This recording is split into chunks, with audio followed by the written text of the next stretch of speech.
বাজার মনে করেন মাসের পয়লা পড়ছে আর আমদানিও কম হচ্ছে, এলসির দাম বেশি। তো এলসি পেঁয়াজের দাম। আসসালামু আলাইকুম প্রিয় দর্শক, কেমন আছেন? দর্শক চলে আসলাম ঢাকার হায়ের বাজার। দর্শক আজকে 2 সেপ্টেম্বর 9/2024। আজকের বাজারে পেঁয়াজ আলু কত করে পাইকারি দামে বেচা বিক্রি হচ্ছে সেই আপডেট খবর জানাবো। দর্শক আপনাদের জেলায় কেমন যাচ্ছে অবশ্যই জানিয়ে দিবেন আজকের কমেন্ট বক্সে। তো দর্শক সবশেষ খবর জানাবো প্রতিবেদন, দর্শক সঙ্গে থাকেন। হঠাৎ কমেছে আমদানি, দেশের বিভিন্ন বাজারে দেখা যাচ্ছে আমদানি, কিন্তু রায়ের বাজারে এসে দেখলাম নাকি আমদানি নাই। কিন্তু কারণ বাজার সহকারে ঢাকা শ্যামবাজারে রয়েছে বিভিন্ন এলসি করা বিদেশি পেঁয়াজের আমদানি। তবে দেখা যাচ্ছে না কেবল রায়ের বাজারে, দেখা যাচ্ছে শুধু দেশি পেঁয়াজ আর দেশি পেঁয়াজ। কিন্তু দেশি পেঁয়াজের দামটা কেমন যাচ্ছে কথা বলবো। আর তার সাথে কিন্তু দেখতে পাচ্ছেন কাস্টমার শূন্য। জানিয়েছেন যে মাসের প্রথম দিক এবং শেষ দিকে এখনও অনেকে বেতন পাইছে, অনেকে বেতন পায় নাই, সেই বিষয় নিয়েও কিন্তু অনেকে অনেক আলোচনা করতেছে।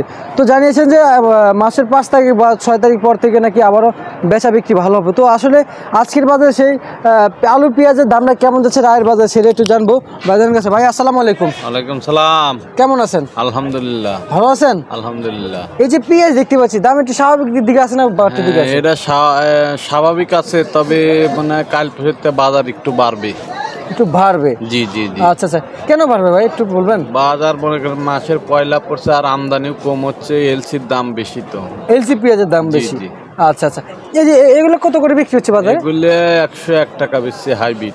101 টাকা বিক্রি করছেন হাইব্রিড পেঁয়াজ। এটাও ভালো ফরিদপুর, এটা 2 টাকা বেশি। 2 টাকা বিক্রি করতেছেন আজকের বাজারে। পাবনা কত করে বিক্রি করতেছেন বলতে পারবেন? পাবনা হাইব্রিড 2 টাকা, দেশাল 5 টাকা 6 টাকা। 5 টাকা 6 টাকা।